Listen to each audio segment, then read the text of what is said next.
Então fica aí o convite. E nas exposições da Palavra de Deus durante os cultos, neste ano, eu estarei expondo o livro de Atos, Atos dos Apóstolos. E nós vamos começar então imediatamente agora, abrindo a Palavra de Deus em Atos, capítulo 1. E vamos ler os versículos 1 a 5. Atos, capítulo 1, versos 1 a 5.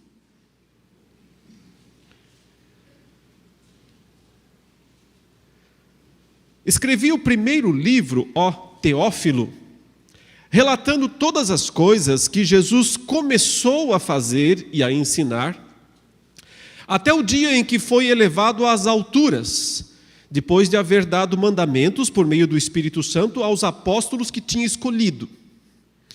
Depois de ter padecido, Jesus se apresentou vivo a seus apóstolos, com muitas provas incontestáveis, aparecendo-lhes durante 40 dias e falando das coisas relacionadas com o reino de Deus. E comendo com eles, deu-lhes esta ordem: não se afastem de Jerusalém, mas esperem a promessa do Pai, a qual vocês ouviram de mim. Porque João, na verdade, batizou com água, mas vocês serão batizados com o Espírito Santo dentro de poucos dias. Meus irmãos, esse livro foi escrito por um discípulo dos apóstolos chamado Lucas. Eu já vou tentar dizer brevemente por que nós podemos ter a certeza disso. Ele narra o livro, mas dois homens aparecem bastante ao longo de todo o livro. Primeiramente Pedro, até uma certa altura do livro, e depois Paulo, porque eles são os dois principais apóstolos, aqueles que mais foram encarregados pelo Senhor de levar a mensagem do Evangelho para, primeiro, os judeus, essa foi a tarefa de Pedro, e depois os gentios, os estrangeiros, essa foi a tarefa de Paulo. Mas já imaginou se hoje Pedro e Paulo, e talvez Lucas também, o escriba deles, né? Eles eram os que faziam o trabalho, e Lucas era quem ficava escrevendo, registrando o que eles faziam.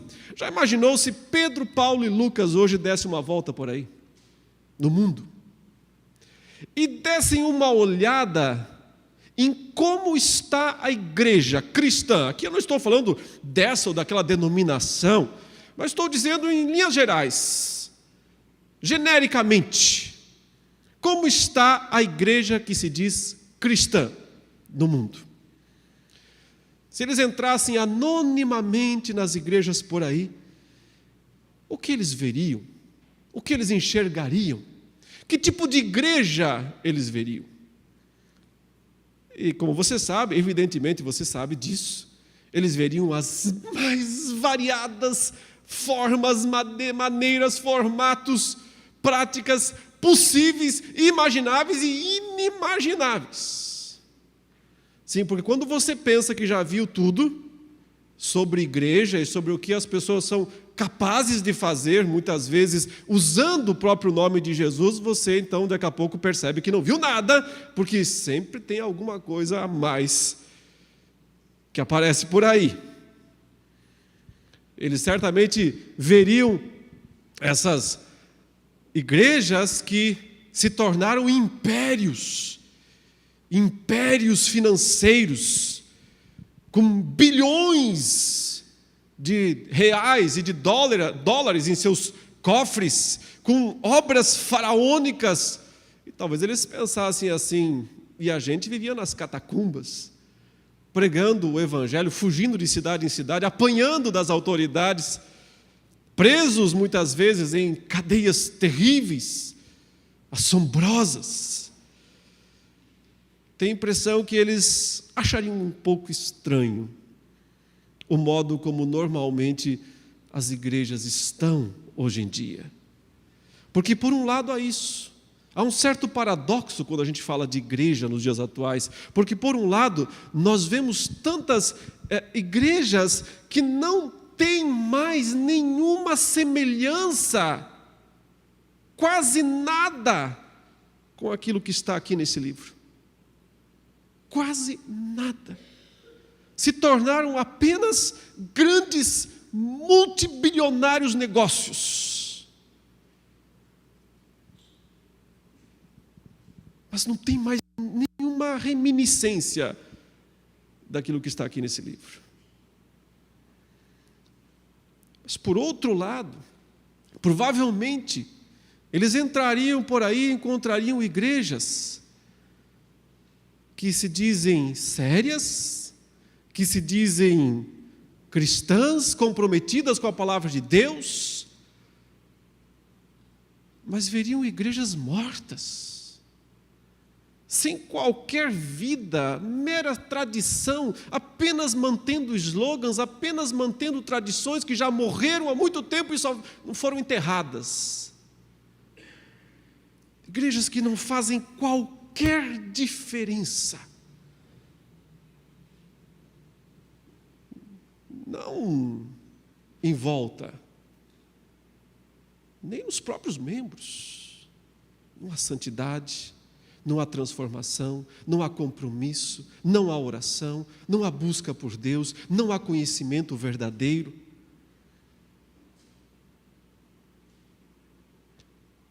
Meus irmãos, graças a Deus nós temos este livro.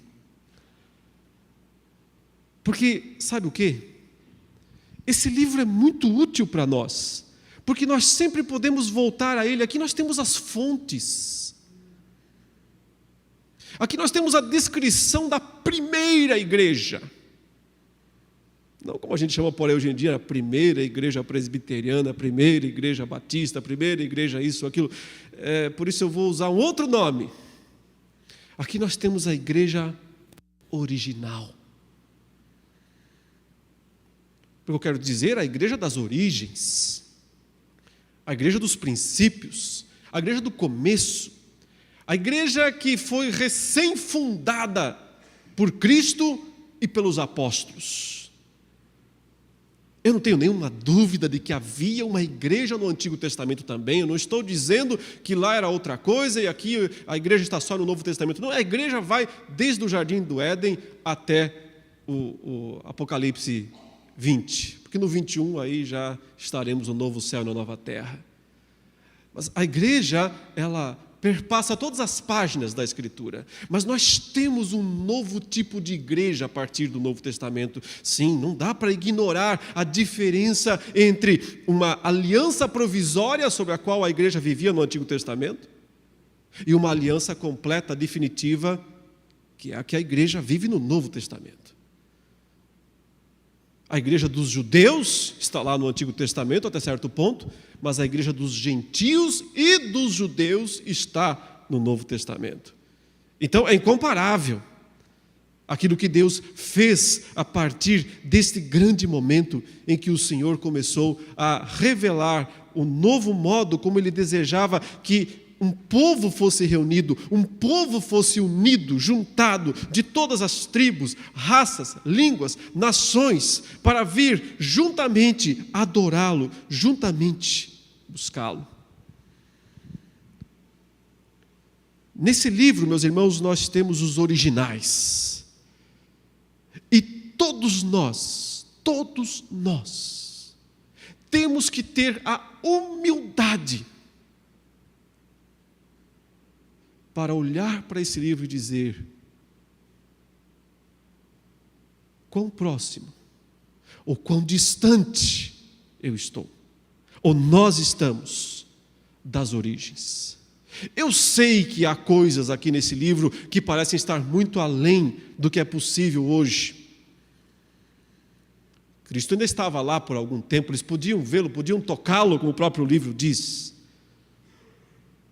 Eu sei que há coisas aqui que parecem ultrapassar. E eu sei que talvez nessa era, que parece ser uma era de apostasia e de declínio e de decadência, talvez a gente não veja essas coisas todas. Mas nós nunca podemos perder de vista que esse é o padrão. Esse é o padrão de igreja. Qual é o tipo de igreja que Deus quer? É a igreja que está aqui nesse livro. Então nós nunca podemos nos esquecer de que este é o padrão. A igreja das origens, a igreja original. E por isso eu vou chamar essa série de exposições aqui do livro de Atos de Redescobrindo a Igreja Original. É possível redescobri-la, não apenas para saber como ela era, porque isso então será apenas um exercício histórico que talvez não traga grandes vantagens. É redescobrir para viver, é redescobrir para entender e para experimentar esse padrão. Nada menos do que isso deve satisfazer-nos. Nada menos do que isso deve satisfazer-nos. Durante o tempo da Reforma, os reformadores tinham como alvo, como objetivo, voltar à igreja de Atos. Eles tentaram isso. Eles percebiam que 1000 anos de tradições estavam soterrando a igreja do Senhor. Eles percebiam que 1000 anos de entulhos religiosos, tinham coberto a pura igreja do Senhor. A brilhante, resplandecente e santa igreja do Senhor. Então o que eles fizeram? Ou o que eles tentaram fazer? Eles pegaram pás. Eles pegaram picaretas. E foram arrancar o entulho que estava em cima. Mas é tão difícil tirar entulho, já percebeu isso?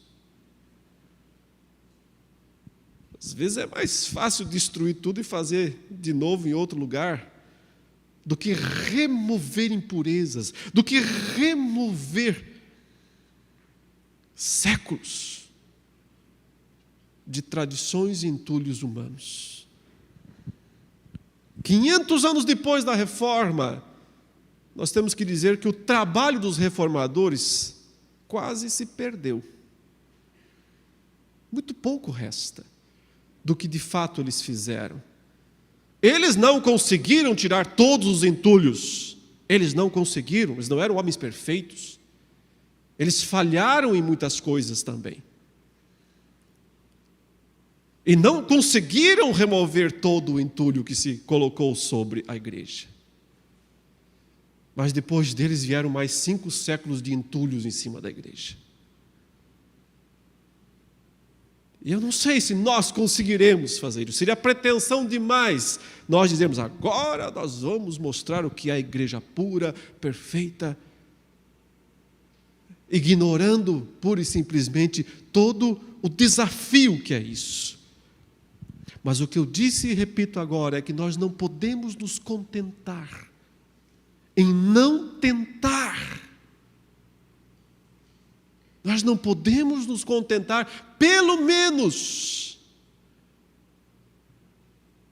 nós temos que tentar voltar à igreja das origens, voltar à igreja original. Hoje eu terei que dar alguns dados históricos aqui, só nessa primeira mensagem, por isso eu peço um pouquinho da sua paciência. Você percebe que o autor do livro está dizendo que ele já escreveu outro livro. Escrevi o primeiro livro, ó Teófilo, falando sobre as coisas que Jesus começou a fazer e ensinar. Então, ele está falando de que livro? Está falando de um outro livro. Nós sabemos, é o Evangelho de Lucas. Porque se você ler o começo do Evangelho de Lucas, você vê a mesma saudação a esse homem chamado Teófilo. Lucas escreveu, portanto, um evangelho, que é uma biografia, uma narrativa da vida de Jesus. Terminou essa narrativa. Ele fez uma pesquisa muito acurada, ele diz, dessa narrativa. Mas então, ele quis escrever a segunda parte. Até a vida de Jesus, ele empatou com Marcos, com Lucas e com João. Ele empatou porque todos eles também escreveram biografias, escreveram a vida de Jesus até certa altura. Mas Lucas é o mais completo dos 4 evangelhos, e nós acreditamos, que ele escreveu depois de Marcos e de Lucas, de Mateus. De João, provavelmente não. João deve ter sido o 4º mesmo. Conhecendo, portanto, os outros 2, ele utilizou em muitas coisas que os outros 2 tinham escrito, mas complementou muitas coisas, porque ele fez uma pesquisa, além da inspiração, é claro. Ele fez uma pesquisa acurada. Mas então, e aí ele ficou sozinho nessa empreitada, ele resolveu escrever dali para frente. Depois que Jesus morreu, ressuscitou e subiu aos céus, o que aconteceu com a igreja? Por isso, o tema do livro de Atos é a igreja. A igreja que o Espírito Santo formou e utilizou para espalhar a mensagem do Evangelho, a mensagem da salvação em todo o mundo. Porque nós podemos dizer com boa dose de certeza que foi... Porque veja que tanto o Evangelho quanto o livro de Atos são anônimos. Não tem lá Lucas, discípulo de Paulo, discípulo de Jesus, aos irmãos, tal. Não, ele fala, escrevi o primeiro livro ao Teófilo. Mas ele não diz quem é que escreveu. São livros anônimos nesse sentido, mas algumas fontes históricas nos ajudam a entender que foi mesmo Lucas. O mais antigo manuscrito grego que existe do Evangelho de Lucas, que é datado por volta do ano 170, ele é conhecido como Papiro 75, é um fragmento apenas. Ele começa com o cabeçalho Evangelho segundo Lucas. Então, quando na história esse manuscrito foi descoberto, ele foi uma boa dica de que o autor, que os antigos sabiam que o escritor tinha sido mesmo esse Lucas, esse tal de Lucas. Depois também um outro documento do final do 2º século, que é conhecido como o Cânon Muratório, ele também consta lá, Lucas escreveu o Evangelho e o livro de Atos.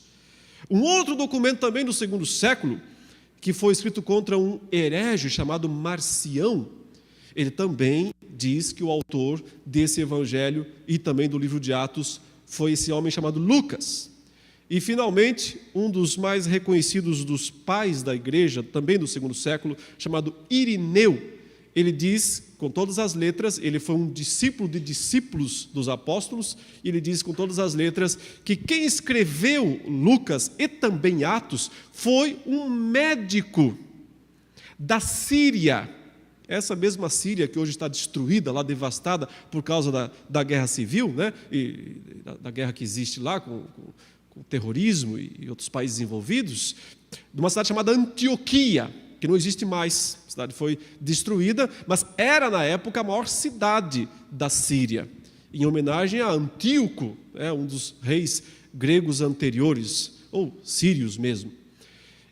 Então, ao que tudo indica, ele era um médico da cidade de Antioquia, que se converteu quando a igreja saiu de Jerusalém e alcançou, porque a primeira cidade fora de Jerusalém, a primeira grande cidade fora de Jerusalém a ser alcançada pelo Evangelho foi Antioquia, na Síria. E lá um grupo começou a se reunir e provavelmente Lucas estava entre eles. Ele é mencionado por Paulo em Colossenses 4, verso 4, ele chama de médico amado. Lucas, o médico amado. E também ele é mencionado por Paulo mais 2 vezes, em 2 Timóteo 4:11 e também em Filemão, versículo 24. Então, essa é a certeza que nós temos de que quem escreveu mesmo foi esse discípulo dos apóstolos, discípulo de Paulo e companheiro. No primeiro momento ele foi discípulo, mas depois se tornou importante, amadureceu. Paulo trouxe como companheiro, como cooperador. Os pais da igreja entendiam que a autoridade final do livro de Atos, portanto, não era de Lucas, mas de Paulo, o apóstolo Paulo. E que a autoridade final do Evangelho de Lucas também seria do apóstolo Paulo. Esse foi o motivo pelo qual esse livro foi aceito no cânon. Porque se você, é só um detalhe histórico, né? Para que os livros fossem considerados canônicos, os 27 livros do Novo Testamento, uma das exigências era relação com algum apóstolo. Ele tinha que ter uma relação direta com alguns dos apóstolos, porque tinha centenas de outros livros escritos por cristãos. Mas por que esses aqui, esses 27, foram considerados canônicos ou inspirados? Porque eles tinham que ter uma relação direta, ou escrito por algum apóstolo diretamente, ou sob a supervisão de algum apóstolo. Se sabe que Marcos, que não era apóstolo, era um discípulo de Pedro, e, portanto, escreveu sob a supervisão de Pedro. E Lucas escreveu tanto o seu evangelho quanto o livro de Atos sob a supervisão de Paulo. Mas quem é Teófilo? Ele menciona 2 vezes esse Teófilo, tanto lá no evangelho de Lucas, no prólogo de Lucas, quanto aqui no livro de Atos. Quem é Teófilo? Não temos a menor informação a respeito desta pessoa. Quem ela foi, o que ele fez. Podemos apenas deduzir algumas coisas. Alguns até acham que ele nem existia, que ele era só uma espécie de um pseudônimo que Lucas criou, porque Theo, Deus, Philos, amigo. Então Teófilo significa amigo de Deus. Quando ele fala, escrevi o primeiro livro, ó amigo de Deus, é como se fosse uma expressão genérica, que ele estaria falando com qualquer cristão. Um livro direcionado para qualquer cristão. É possível que tenha sido dessa maneira?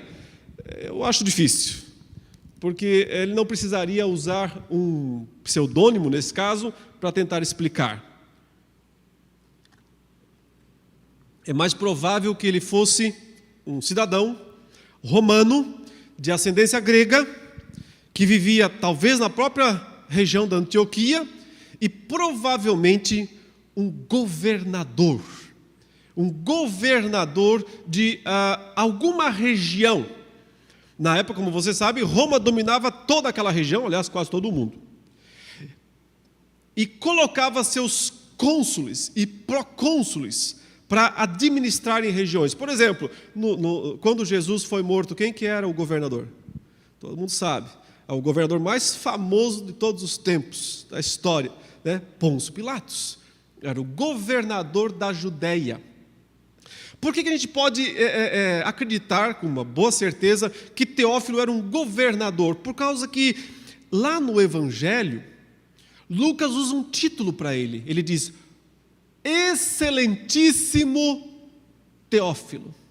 Escrevi esse livro, ó excelentíssimo Teófilo. Então, essa palavra excelentíssimo, que é o termo grego kratiste, vem de krato, é um termo técnico para governador, excelência, mais ou menos como se diria hoje em dia, né? Um termo técnico para governador, para alguém que tem um posto muito alto de autoridade na sociedade. E no mesmo evangelho de Lucas, ou melhor, no mesmo texto aqui de Atos, por 2 vezes Lucas usa esse termo para designar outros 2 governadores.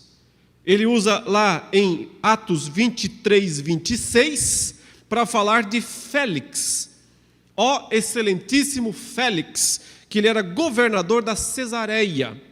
E usa também em Atos 26, 25, para outro governador, Festo, diante de quem Paulo faz uma defesa, inclusive, né, e chama ele de Kratiste, ou de excelentíssimo. Então, o provável aqui é que ele fosse um governador que tinha se convertido ao Evangelho. Porque o Evangelho alcançava todas as classes da sociedade. Dos mais humildes, é verdade que a maioria dos convertidos eram das classes mais humildes, mas também alcançava as classes mais elevadas. Ainda no final do 1º século, parentes do imperador romano já eram cristãos.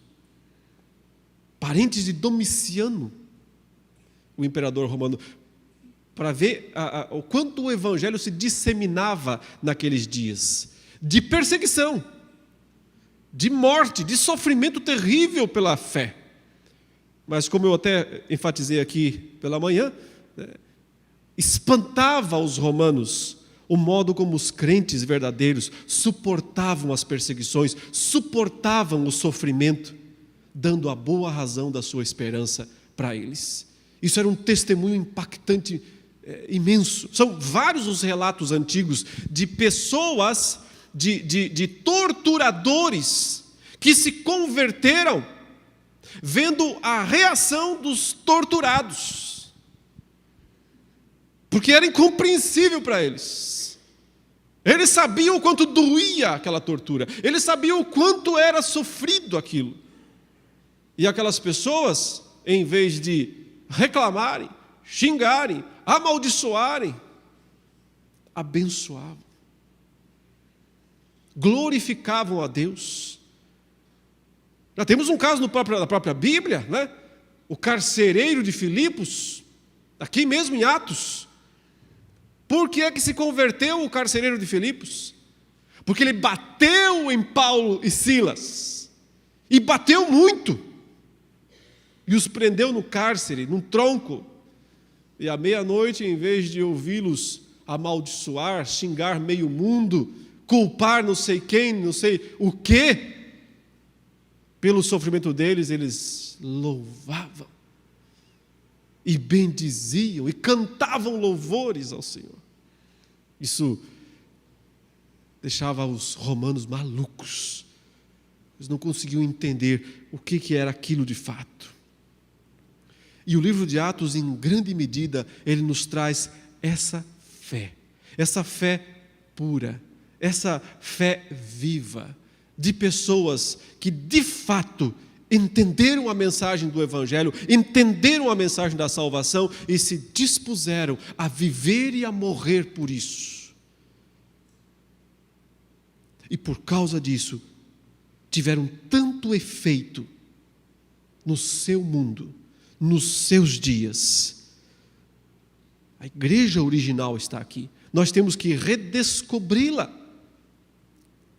para que possamos tirar esses séculos de entulhos que as tradições, que os homens visionários, mas cheios de visões carnais, impuseram sobre a igreja do Senhor.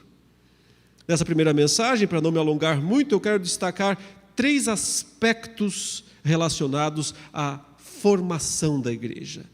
Esse texto ele nos menciona os 3 principais eventos. Eles estarão presentes ao longo de todo esse livro. Uma espécie de índice de todo esse livro. É algo que tem que estar sempre na mente, na memória do crente. Se ele quer entender o que é a igreja, como a igreja surge, o que é a igreja, ele tem que se lembrar dessas 3 coisas. Apesar de não mencionar os eventos na ordem exata, histórica, é possível ver que Lucas diz que Jesus foi, primeiro ele fala, elevado às alturas, diz que ele apareceu vivo com muitas provas incontestáveis e prometeu derramar-lhes o Espírito Santo. Então aqui estão os 3 pontos centrais do nascedouro da igreja, da formação da igreja segundo o Novo Testamento. Nós temos que sempre nos lembrar da ressurreição, da ascensão e do derramamento do Espírito Santo. Porque esses 3 eventos são cruciais. Vamos rapidamente pensar em cada um deles e o significado deles para a formação da igreja. Primeiro de tudo, a ressurreição. Esse é o grande ponto de virada. Esse é o ponto alto do Novo Testamento. Como a igreja nasce?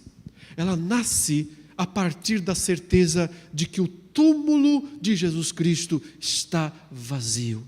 Não porque roubaram o corpo de lá, mas porque Ele derrotou a morte, porque Ele venceu a morte. A vitória de Cristo sobre a morte é ao mesmo tempo o ponto de partida e o ponto de virada. Porque a morte, ela era invencível até então. Agora não é mais. A morte era invicta até aquele dia. Deixou de ser. Esse é o ponto. Observe, talvez você pense assim, não, mas espera aí. Jesus não foi o primeiro homem a ressuscitar. Outros já ressuscitaram antes, Elias, Eliseu não ressuscitaram pessoas. Lázaro não é um discípulo que foi ressuscitado antes de Jesus. Então a morte já tinha perdido antes. Eu digo, não tinha. Não tinha. Porque aquelas pessoas que ressuscitaram antes de Cristo morreram de novo. Elas foram ressuscitadas. Não se deve negar o poder do milagre da ressurreição de Lázaro ou dos santos do Antigo Testamento que ressuscitaram, mas o ponto é que aquilo foi um adiar da morte e não uma derrota da morte. Porque elas voltaram a morrer mais cedo ou mais tarde. Mas o que aconteceu no domingo de Páscoa, o que aconteceu no primeiro dia da semana, não foi um adiar da morte, foi uma derrota da morte. Definitiva. Porque aquele que ressuscitou nunca mais volta aos domínios da morte.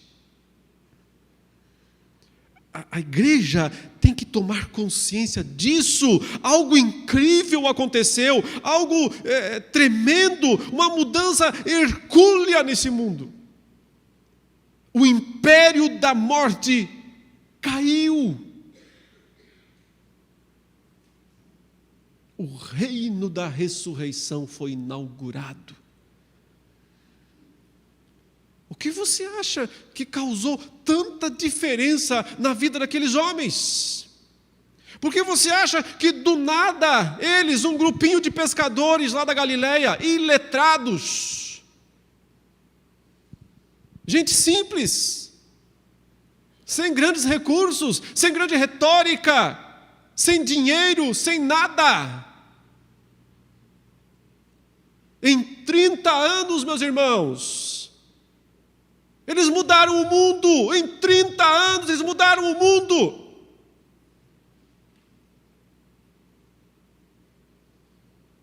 Às vezes nós precisamos de 30 anos para plantar uma congregação.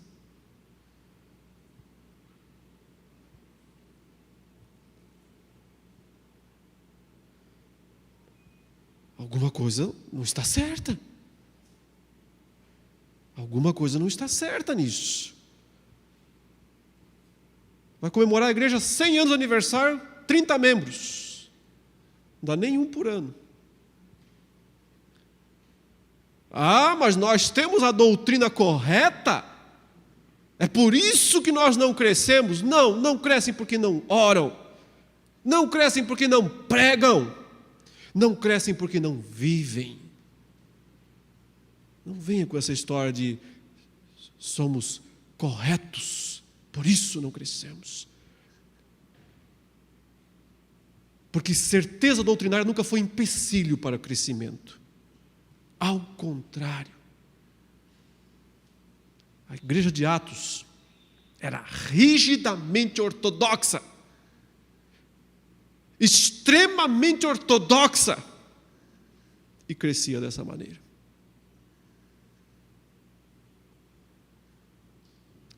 Mas não é crescimento a qualquer custo. Não é crescimento só para poder fazer uma bela contabilidade. Só para ver gente, número. Isso não serve para nada também. Multidões. Mas quantos crentes? Mas quantos transformados? Quantos que mudaram mesmo de vida? Ou que estão lá por interesses particulares? Ou que estão lá por razões pessoais?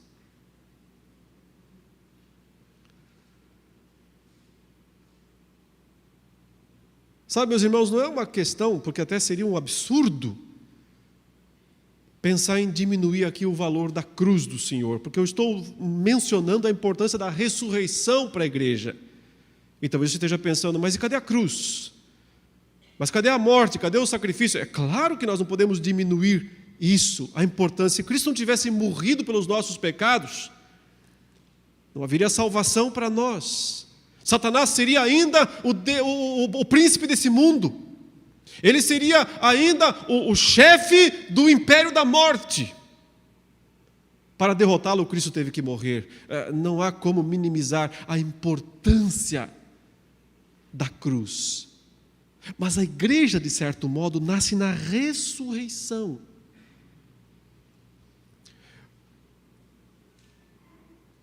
Porque nós não nos debruçamos e choramos em cima de um túmulo de um morto.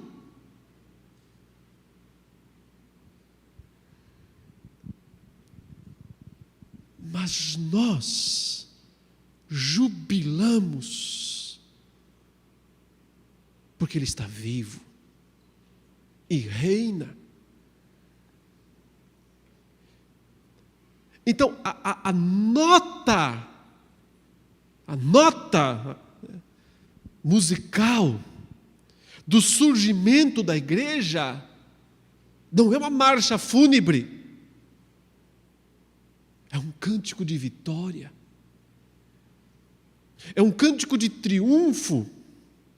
A ressurreição de Cristo significa para a igreja triunfo, vitória, júbilo, alegria indizível e cheia de glória.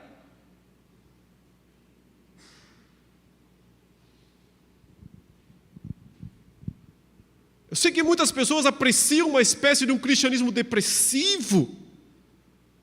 Não vejo lugar.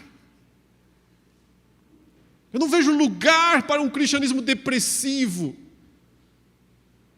recluso, retirado. Porque a igreja nasce vibrante diante de um túmulo vazio, com a certeza jubilante de que Ele vive e a morte perdeu e não tem mais como retomar a sua vitória. É uma nota de regozijo, é uma nota de esperança. Uma alegria indizível tomou conta daqueles primeiros discípulos por saberem que Ele estava vivo. Uma certeza absoluta. Veja o que o texto diz: Ele se apresentou vivo, com muitas provas incontestáveis. Provas definitivas, provas absolutas, é isso que o texto quer dizer. Aqueles discípulos não tinham uma certeza fraca a respeito da ressurreição. Eles não tinham uma mera crença na ressurreição. Para eles era fato histórico. O texto diz: apareceu, comeu com eles. Por 40 dias, não foi uma aparição assim, como um fantasma que aparece. Apareceu, comeu, falou, se comunicou. Eles tinham certeza absoluta, e porque tinham essa certeza, eles foram encarar as feras, foram encarar os inimigos. Quando Paulo está argumentando em 1 Coríntios 15 sobre a ressurreição de Cristo, porque tem gente falando lá que morto não ressuscita, aí Paulo diz: então Jesus não ressuscitou? Então a nossa fé é vã. Mas chega uma hora que ele fala assim: vocês acham que eu sou bobo? Vocês acham que eu sou louco? Lelé da cuca? É isso que vocês acham que eu sou? Vocês acham que eu já levei tantas surras em praça pública defendendo uma mentira? Vocês acham que eu passei a minha vida levando paulada, de prisão em prisão, defendendo algo que eu não vi, que eu não tenho certeza, que eu imagino que seja verdade?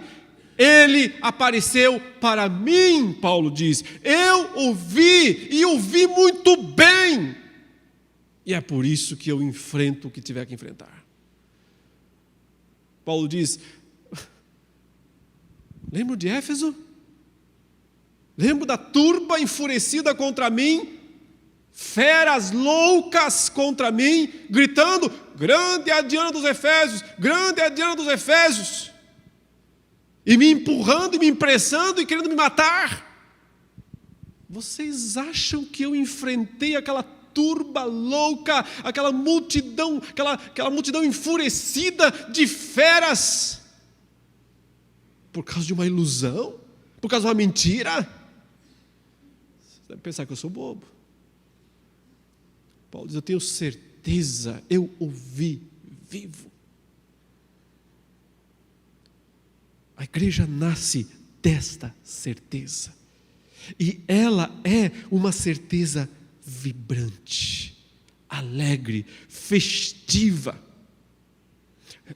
Não confunda, não se trata de uma festividade mundana. O mundo é bom de festa.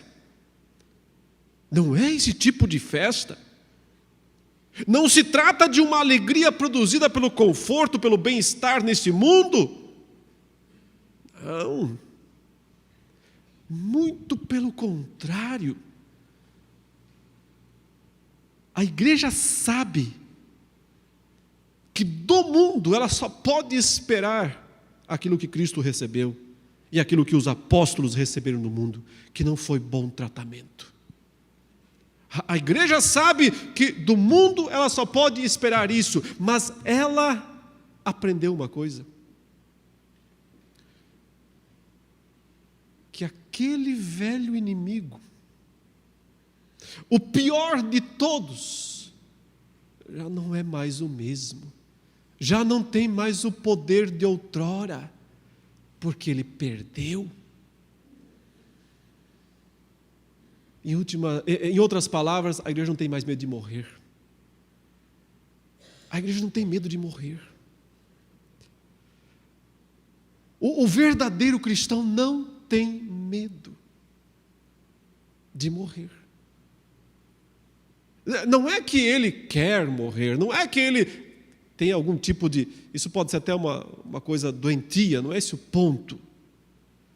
A questão é que o cristão sabe que a morte não é mais tão forte,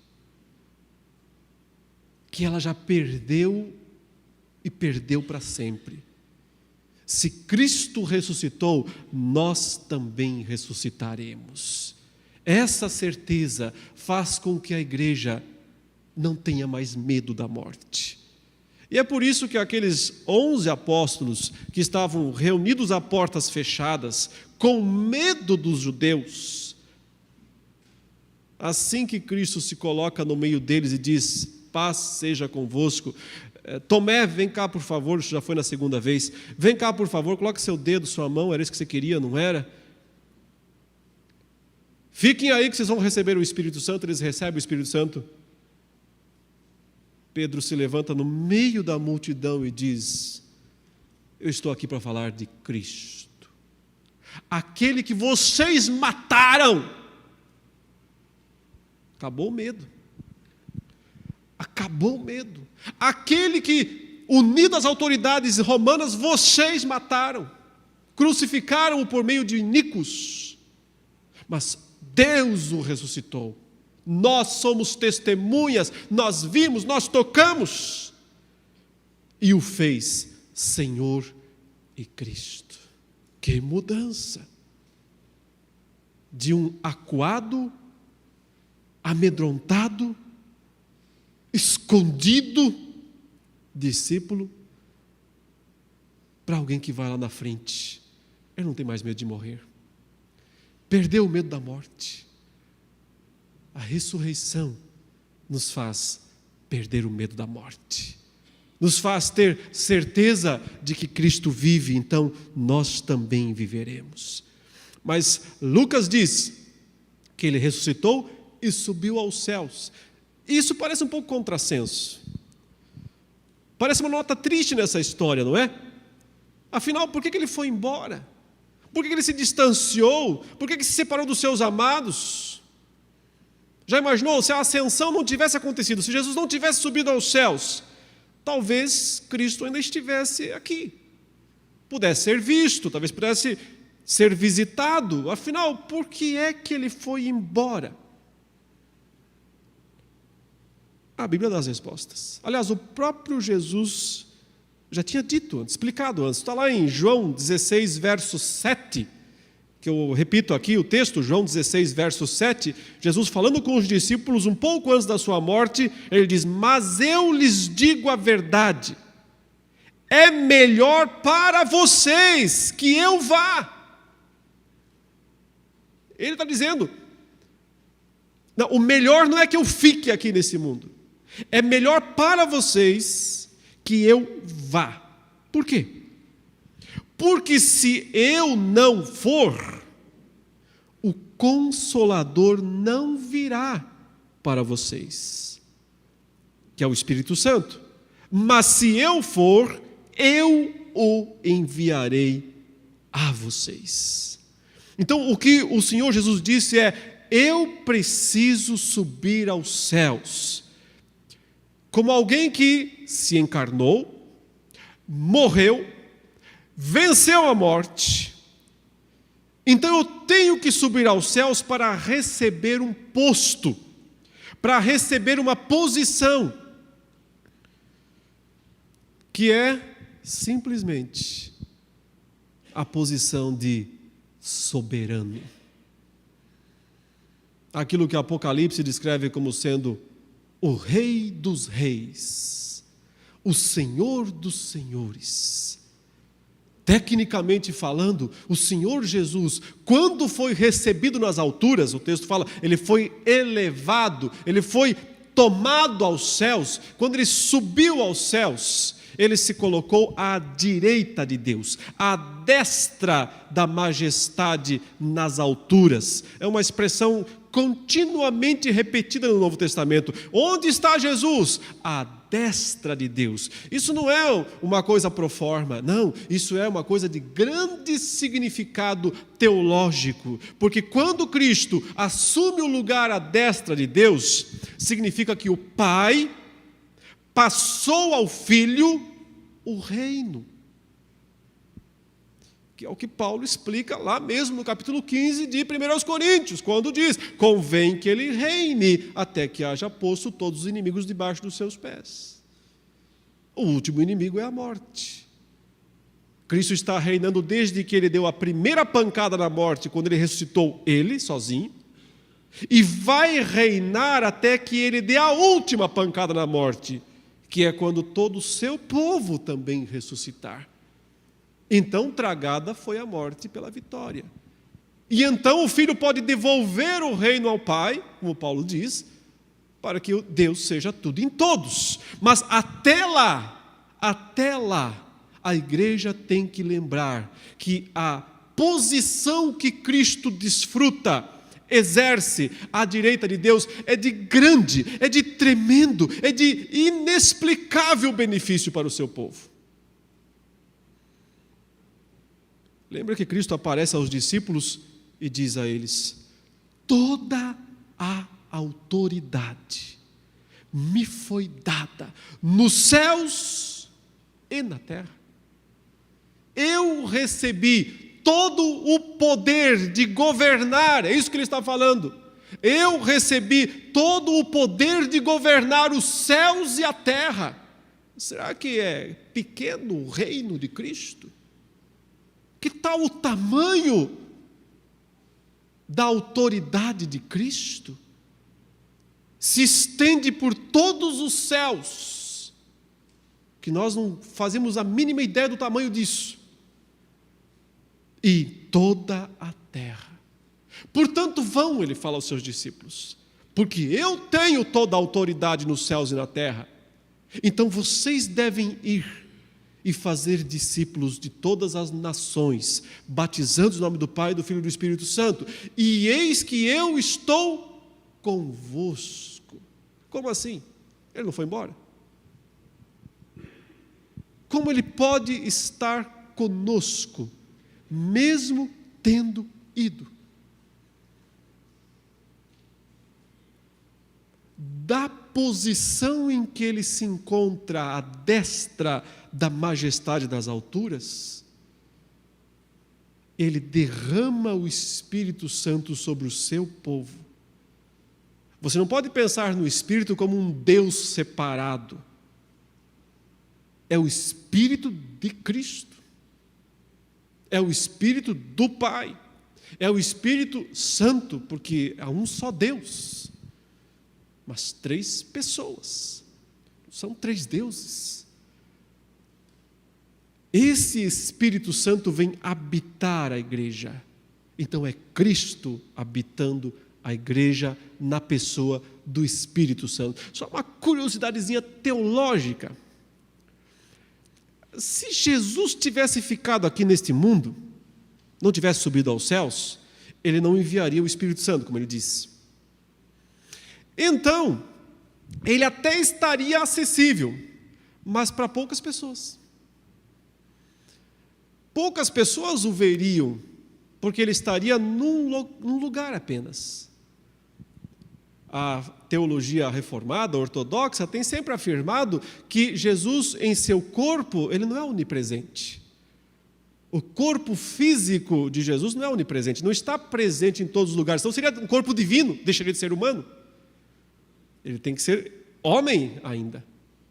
Então ele não pode estar presente em todos os lugares ao mesmo tempo, quanto ao seu corpo. Até para quem conhece os catecismos, né, há um bem bonito, que é o de Heidelberg, que tem uma pergunta interessante: onde está Jesus agora que ele ressuscitou? Ele diz: está lá no céu.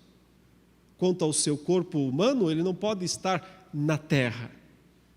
Mas então como ele está na terra? Ele diz: através do Espírito Santo, enviando o seu Espírito a todos os lugares. Todos nós cristãos, de qualquer época, de qualquer tempo, de qualquer lugar, temos a mesma perfeita realidade da presença de Cristo. Cada cristão tem, em qualquer lugar da terra, em qualquer época, a mesma plena realidade da presença de Jesus. Por isso ele disse: é melhor que eu vá, é melhor para vocês que eu vá, porque então eu lhes darei esse presente extraordinário. À destra de Deus, Cristo tem debaixo dos seus pés os seus inimigos. Ele pisa a cabeça dos seus inimigos. É uma outra descrição frequente no Novo Testamento. Pisa a cabeça dos inimigos. Satanás, seus demônios, todo o império das trevas tem que sentir o poder de um pé que tem poder de esmagar. Esse é o pé do Rei dos Reis.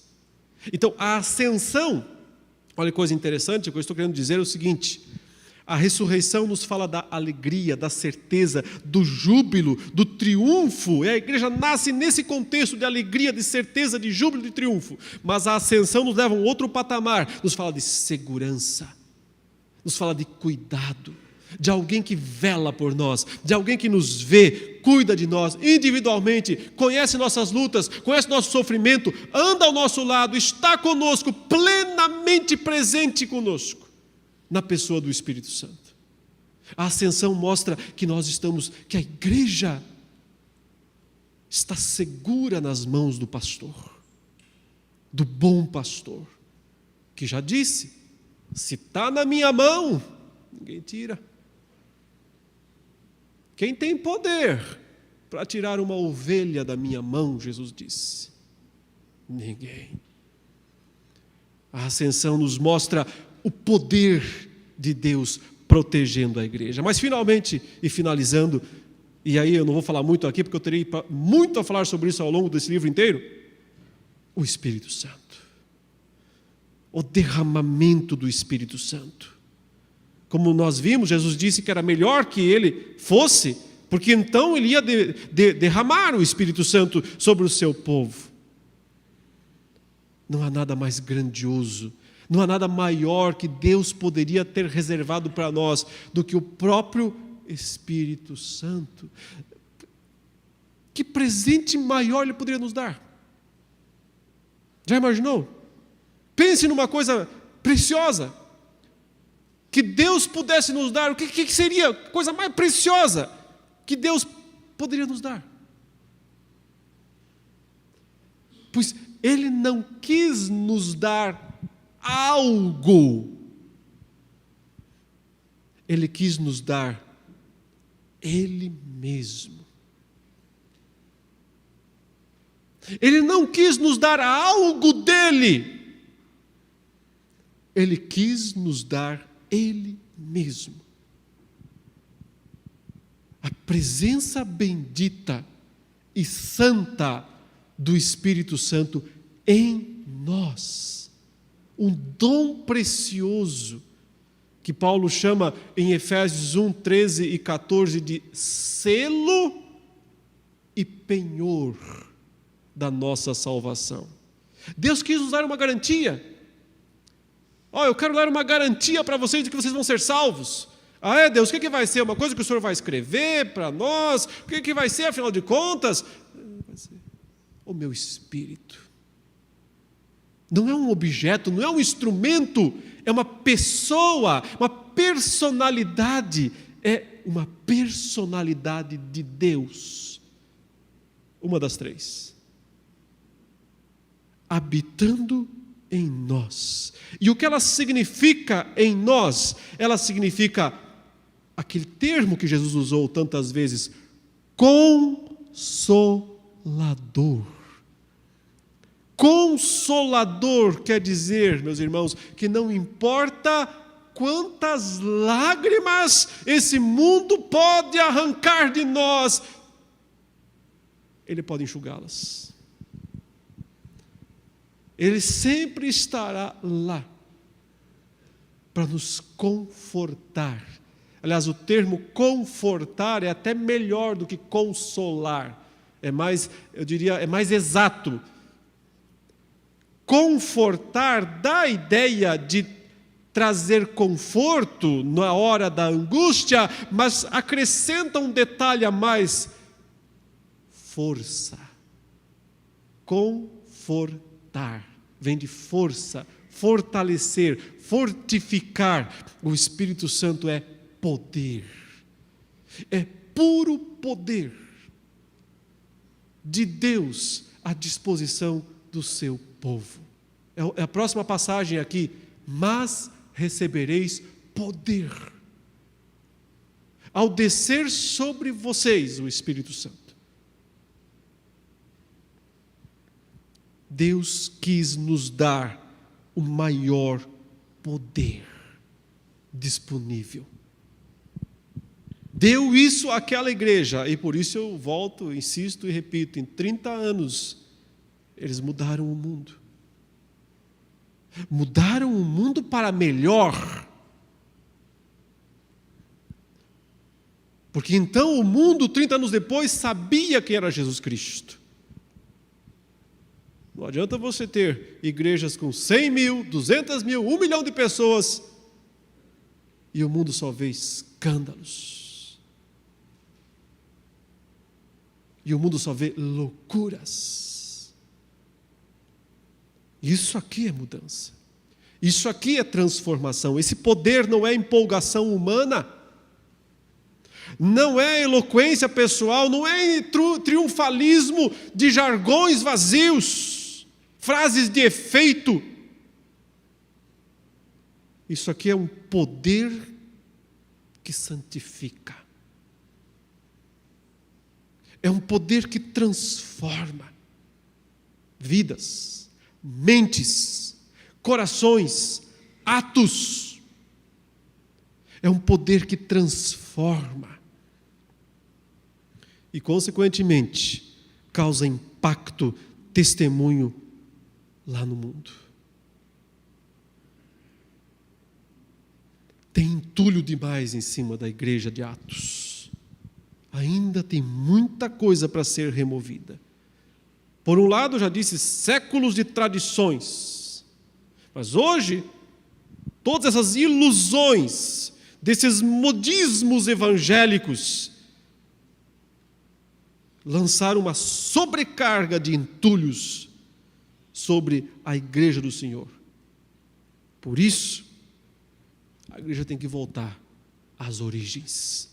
A igreja de Atos, voltar ao poder do Espírito Santo, voltar à simplicidade da mensagem da cruz, da ressurreição e da ascensão de Jesus, voltar à esperança do retorno de Cristo, à esperança da segunda vinda de Jesus, as coisas simples desse texto. Mais uma vez, graças a Deus por esse texto, porque nós podemos voltar a ele e assim reformar, continuar reformando a igreja do Senhor.